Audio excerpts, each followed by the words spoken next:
যিসকল ছোৱালী বা ছাত্ৰীয়ে একাদশ মান শ্ৰেণীত নামভৰ্তি কৰিব তেওঁলোকে গৰম বন্ধৰ 2টা মাহ বাদ দি প্ৰত্যেক মাহত তেওঁলোকৰ উচ্চতৰ মাধ্যমিক শিক্ষা শেষ নোহোৱা পৰ্যন্ত প্ৰত্যেক মাহত 1000 টকা চৰকাৰৰ পৰা লাভ কৰিব। অৰ্থাৎ হায়াৰ ছেকেণ্ডাৰী ফাৰ্ষ্ট ইয়াৰত এইবাৰ যিসকল ছোৱালীয়ে নামভৰ্তি কৰিছে তেওঁলোকে হায়াৰ ছেকেণ্ডাৰী পৰীক্ষা বা পাঠ্যক্ৰম সম্পূৰ্ণ কমপ্লিট নকৰালৈ 1000 টকা চৰকাৰৰ পৰা প্ৰতি মাহত তেওঁলোকে পাব আৰু এই পুঁজিটো প্ৰত্যেক মাহৰ 11 তাৰিখে তেওঁলোকৰ বেংক একাউণ্টত চৰকাৰে পঠিয়াই দিব। যিসকলে 3 বছৰীয়া এতিয়া 4 বছৰীয়াও হৈছে যিসকলে 3 বছৰীয়া বা 4 বছৰীয়া ডিগ্ৰী পাঠ্যক্ৰম আগতে গ্ৰেজুৱেশ্যনটো 3 ইয়াৰ গ্ৰেজুৱেশ্যন আছিল আজিকালি গ্ৰেজুৱেশ্যনটো 4 ইয়াৰো বিভিন্ন ইউনিভাৰ্চিটিয়ে কৰিছে যিসকলে 4 বছৰ বা 3 বছৰ গ্ৰেজুৱেশ্যন পাঠ্যক্ৰমত পঢ়িব হায়াৰ ছেকেণ্ডাৰী পাছ কৰি প্ৰত্যেক গৰাকী ছোৱালীয়ে প্ৰথম বৰ্ষত নাম গ্ৰহণ কৰাৰ লগে লগে প্ৰত্যেক মাহত 12,1250 টকা চৰকাৰৰ পৰা লাভ কৰিব আৰু যিসকলে ডিগ্ৰী পাছ কৰি এইবাৰ পোষ্ট গ্ৰেজুৱেটত নাম লগাব পোষ্ট গ্ৰেজুৱেট বুলি কওঁতে আমি বিএডক ইয়াত ধৰি লৈছোঁ পোষ্ট গ্ৰেজুৱেট কাম বিএডত নামভৰ্তি কৰিব তেওঁলোকে প্ৰত্যেক মাহত চৰকাৰৰ পৰা 2500 টকা কৰি লাভ কৰিব 2500 টকা অৰ্থাৎ হায়াৰ ছেকেণ্ডাৰী পঢ়িলে 1000 টকা প্ৰত্যেক মাহত ডিগ্ৰী পঢ়িলে 1250 টকা প্ৰত্যেক মাহত আৰু গ্ৰেজুৱেশ্যন পঢ়িলে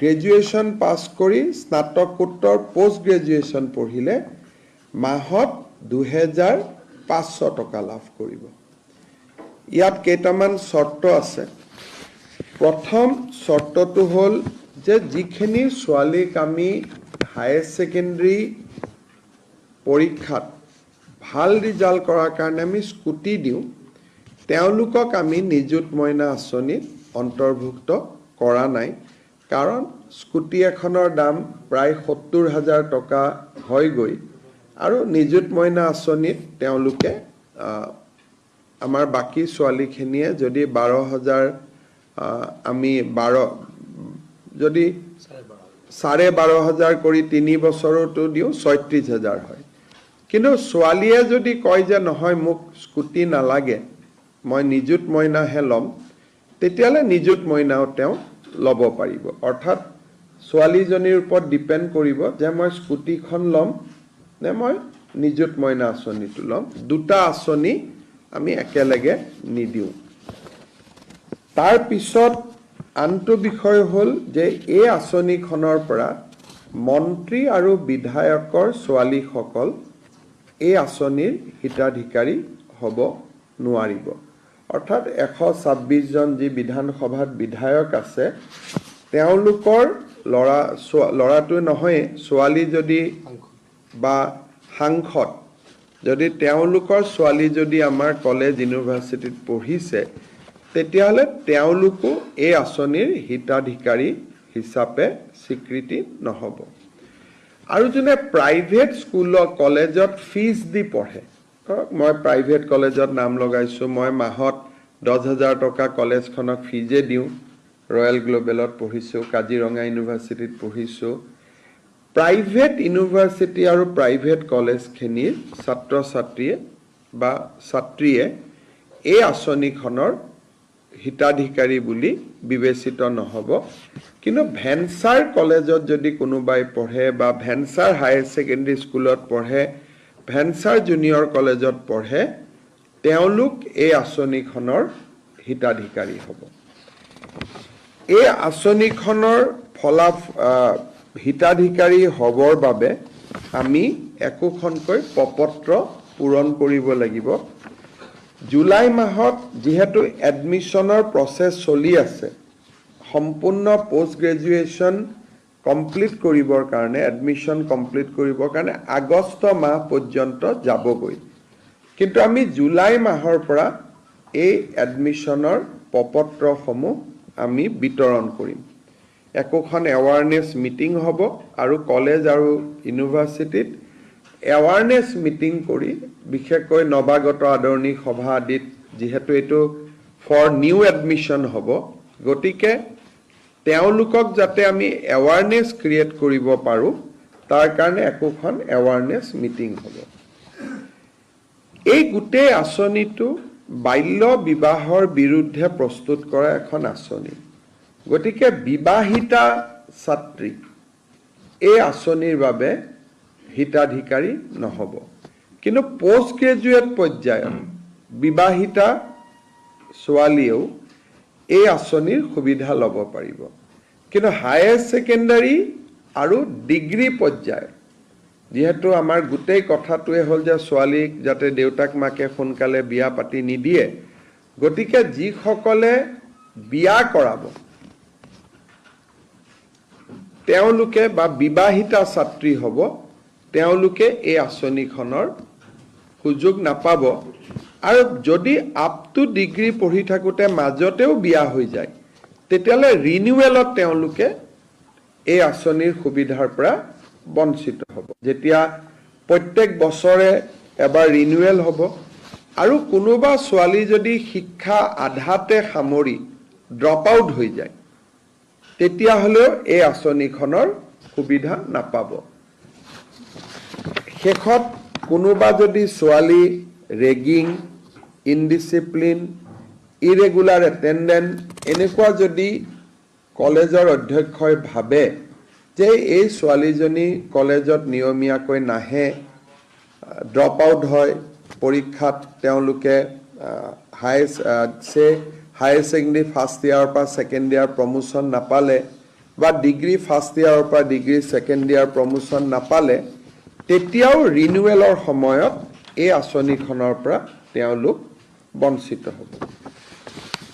যদিও এই আঁচনিখনৰ লগত জড়িত নহয়, আমি ইলেকশ্যনৰ আগত বা বিশেষকৈ যোৱাবাৰ স্কুটি দিওঁতে আমি এটা কথা ঘোষণা কৰিছিলোঁ যে অহাবাৰৰ পৰা 75% পোৱা ছোৱালীহে স্কুটি পাব। কিন্তু এডুকেশ্যন ডিপাৰ্টমেণ্টে অধিসূচনাখন নোলোৱাৰ কাৰণে এইবাৰ আমি 60% পোৱা ছোৱালীকো আমি স্কুটি দিম। অহাবাৰৰ পৰা নিদিওঁ, তেতিয়ালৈকে আমি এডভাৰটাইজ আদি বা অধিসূচনা আমি প্ৰকাশ কৰিম। কিন্তু MCC model code of conduct থকাৰ কাৰণে এডুকেশ্যন ডিপাৰ্টমেণ্টে অধিসূচনাখন দিব নোৱাৰিলে। সেইকাৰণে বহুতে হয়তো ক'ব পাৰে যে আমাৰ লগততো গভৰ্ণমেণ্ট অৰ্ডাৰ নাই, গতিকে মন বেয়া হ'ব পাৰে। সেইকাৰণে এইবাৰ আমি আপ টু 75% নকৰি 60% ছোৱালীকো আমি স্কুটি দিম। প্ৰায় 50,000 ছোৱালীয়ে এইবাৰ স্কুটি পাব। গতিকে নিযুত মইনা আঁচনিখনৰ প্ৰথম ধনটো আমি 11 অক্টোবৰত বেংক একাউণ্টত ট্ৰান্সফাৰ কৰিম। ইয়াৰ মাজত প্ৰপত্ৰ আদি পূৰণ হ'ব। এইবাৰ যিসকল ছোৱালীয়ে প্ৰপত্ৰ পূৰণ কৰি নিযুত মইনা আঁচনি পাব, দ্বিতীয় বৰ্ষত আৰু তেওঁলোকে প্ৰপত্ৰ পূৰণ কৰিব নালাগে। তেওঁলোকৰ খালি কোনখিনি, কোনোবা বিয়া হৈ গ'ল নেকি, কলেজত অহা নাই নেকি, সেইখিনি আমি কলেজৰ প্ৰিন্সিপালৰ পৰাই ৰিপৰ্ট লৈ ল'ম আৰু তাৰ ভিত্তিত আমি কাম কৰিম। তেওঁলোকে এবাৰ ফৰ্ম ফিল আপ কৰাৰ পিছত দ্বিতীয়বাৰ ফৰ্ম ফিল আপ কৰিব নালাগে। এই ফৰ্মখনত দেউতাক মাকৰো এটা চহী লাগিব। গতিকে কোনোবা দেউতাক মাকে যদি ভাবে যে মোৰ আৰ্থিক অৱস্থা ভাল আৰু ছোৱালীজনীক এই আঁচনিটো লৈ পেলাই মই চৰকাৰখনক আৰ্থিক বোজা দিব খোজা নাই, কোনোবা ছোৱালী যদি নিজে আঁতৰি আহিব খোজে বা দেউতাক মাকে যদি আঁতৰাই দিব খোজে, তেতিয়া তেওঁলোকে ইচ্ছাই পাৰিব। আদাৰৱাইজ ইয়াত কোনো ইনকাম স্লেব নাই, BPL APL বুলি কথা নাই। কলেজ বা মহাবিদ্যালয় বা বিশ্ববিদ্যালয়ত যোনেই পঢ়ে তেওঁলোকেই এই আঁচনিখনৰ সুফল পাব। এই আঁচনিখনৰ প্ৰপত্ৰ মই আগতে কোৱাৰ দৰে জুলাইৰ 1 তাৰিখৰ পৰা আমি কলেজবিলাকত বিতৰণ আৰম্ভ কৰিম।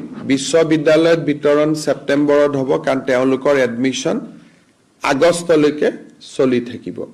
আৰু প্ৰথম ইনষ্টলমেণ্টটো আমি 11 অক্টোবৰত দিম, আৰু তাৰ পৰা তেওঁলোকে নিয়মীয়াকৈ পাই থাকিব।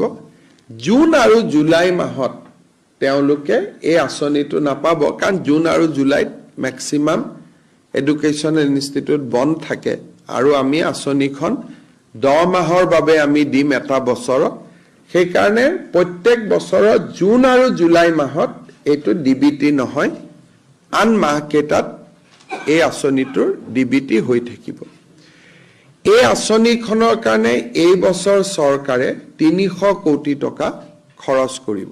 যিসকল ছোৱালী বা ছাত্ৰীয়ে একাদশ মান শ্ৰেণীত নামভৰ্তি কৰিব, প্ৰথম চৰ্তটো হ'ল যে যিখিনি ছোৱালীক আমি হায়াৰ ছেকেণ্ডেৰী পৰীক্ষাত ভাল ৰিজাল্ট কৰাৰ কাৰণে আমি স্কুটি দিওঁ, তেওঁলোকক আমি নিযুত মইনা আঁচনিত অন্তৰ্ভুক্ত কৰা নাই। কাৰণ স্কুটি এখনৰ দাম প্ৰায় 70,000 টকা হয়গৈ, আৰু নিযুত মইনা আঁচনিত তেওঁলোকে আমাৰ বাকী ছোৱালীখিনিয়ে যদি 12,000 আমি 12 যদি 12,500 কৰি 3 বছৰতো দিওঁ 36,000 হয়। কিন্তু ছোৱালীয়ে যদি কয় যে নহয় মোক স্কুটি নালাগে, মই নিযুত মইনাহে ল'ম, তেতিয়াহ'লে নিযুত মইনাও তেওঁ ল'ব পাৰিব। অৰ্থাৎ ছোৱালীজনীৰ ওপৰত ডিপেণ্ড কৰিব যে মই স্কুটিখন ল'ম নে মই নিযুত মইনা আঁচনিটো ল'ম। দুটা আঁচনি আমি একেলগে নিদিওঁ। প্ৰথম চৰ্তটো হ'ল যে যিখিনি ছোৱালীক আমি